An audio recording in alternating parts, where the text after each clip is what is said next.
Hi, this is Katie Johnson. Today I'm going to show you how to make this sweet little candy box. It's the perfect thing if you want to leave a little gift of chocolate on a co-worker's desk or to put at each of the place settings at a holiday table. As you can see, it's sized so that it would perfectly fit 3 nougats, 3 chocolate wrapped nougats, or the chocolate of your choice. And I will point out that I like to decorate my chocolates with a 1-inch strip of designer paper. I leave it 1 inch so that you can see the color on the end of it. That way people know what kind of chocolate they're getting. This would make a cute little box, or when you put handles on it, it makes a nice little bag. If you're going to make a bag out of it with handles, which is what I'm going to show you how to do today because I have one tip for that. You want to use, for a little bag like this, you're going to want to use either really thin ribbon, or this is linen braided thread, or you might want to use some cording of some sort. So let me show you how easy it is to put these together. These are the dimensions and the score lines, and I will put a link below to a larger image of this so that you can just download the image if you want. I'll also leave it sitting here, and if you want just with paper and pencil, you can copy down what the dimensions are. So what you're going to want is a piece of paper that is 6 inches by 4 1/4 inches. Many of Stampin' Up's paper packs actually come in a 6 by 6 size.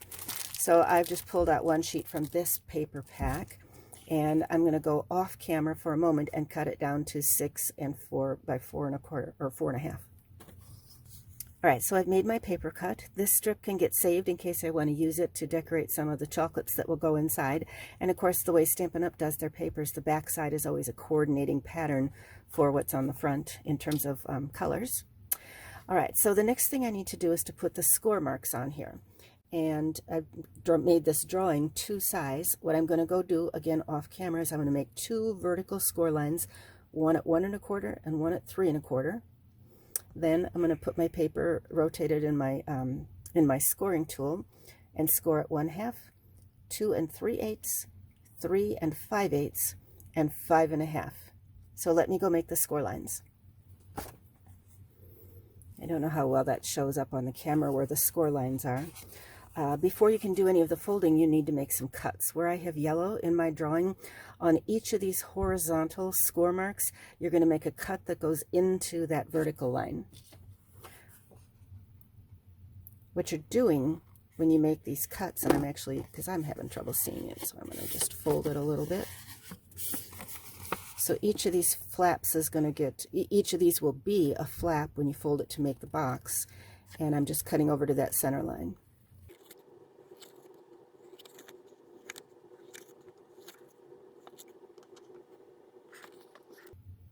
Let me pull in my sample again here, and I don't know if you noticed, but see this coordinating accent strip that goes across the top? This is your 1/2 inch piece. So this will get folded, if this is going to be my outside, this will get folded up, and then these become the flaps that will make the box. So I have to decide, do I want holly on the outside? I think it's going to be the holly box, because that's what I thought when I started work on this.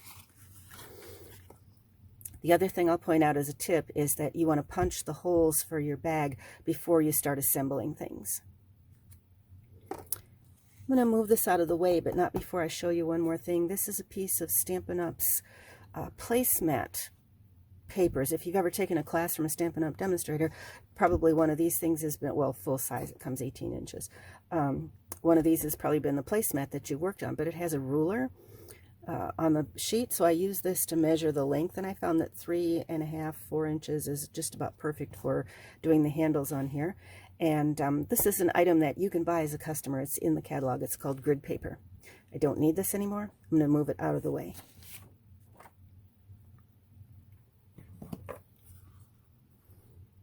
This is my 1/8 inch circle punch, and I'm going to punch the holes for the ribbons, and you'll notice, I'm turning it over so I can see where the hole gets punched.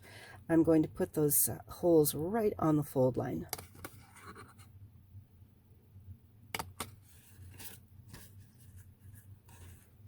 And you could make yourself a little template of some sort to measure it exactly, or mark it with a pencil. I just kind of eyeball where I want them to go.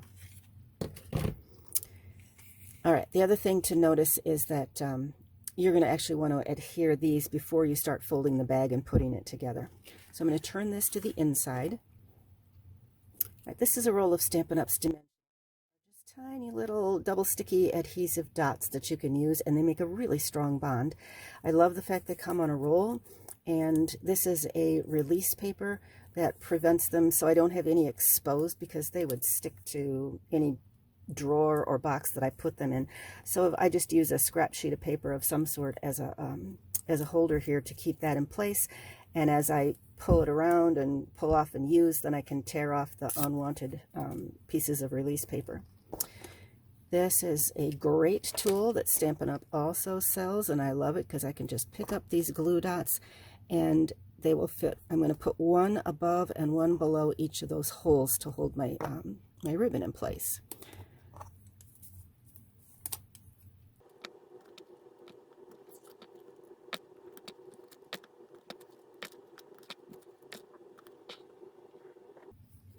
I love this tool, by the way. It's got not only this pokey end, but it's also got a flat blade.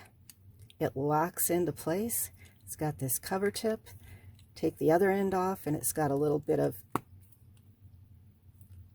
tacky so that you can use it to pick up small things and move them around. Great tool. I'm going to put links below to the essentials for making this kind of a box. I'll just put a general link to where Stampin' Up! Papers are. I'll put a general link to where Stampin' Up! Ribbons are. I'll put a link to the glue dots, because these are great for putting this part of it together, and I'll put a link to this tool in there. All right, I'm going to actually assemble the handle part before I put the bag together.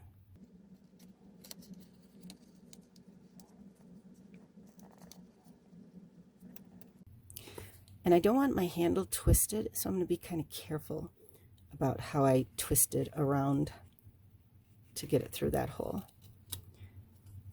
So what you can see is that first glue dot is holding the bottom end down, and then when I fold it over, now those other two glue dots will keep it firmly in place, and do the same for the other end.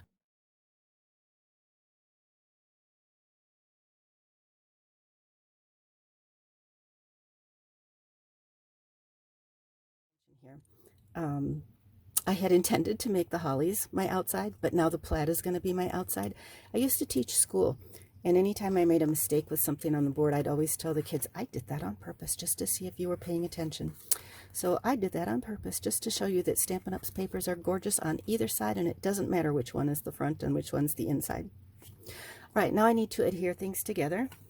So what I'm going to do to make the box, you can see how it's going to fold together. This middle flap is just going to have these two folded over. So I'm going to put my adhesive on the small flap on both sides, and then the large flap on one of the large flaps on each side, but not the other one. So it's going to look like this.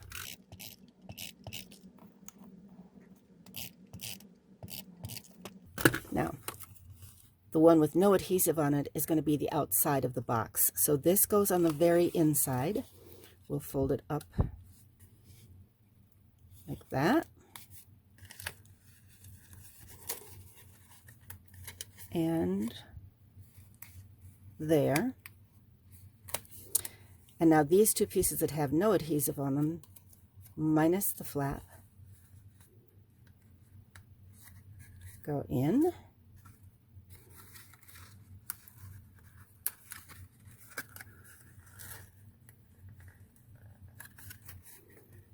And then you can come back and put adhesive on these flaps and fold them over. And of course, I'm using, I'm going to show you one more tool. This is a silicone craft mat, which Stampin' Up! Sells. And I like it when I'm working with my snail and applying it to something that is maybe just barely as wide as the snail, because I didn't want to get any adhesive on this surface.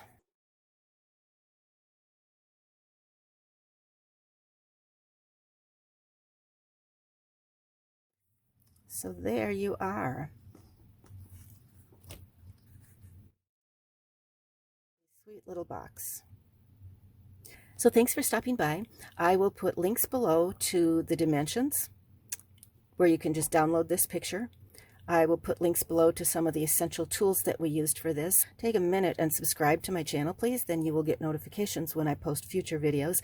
And I hope you found this project easy and cute. And just imagine, I mean, which coworkers can you think of who'd love to find a little bag of chocolate sitting on their desk? And you can see, based on the papers you choose, that this could work for any occasion.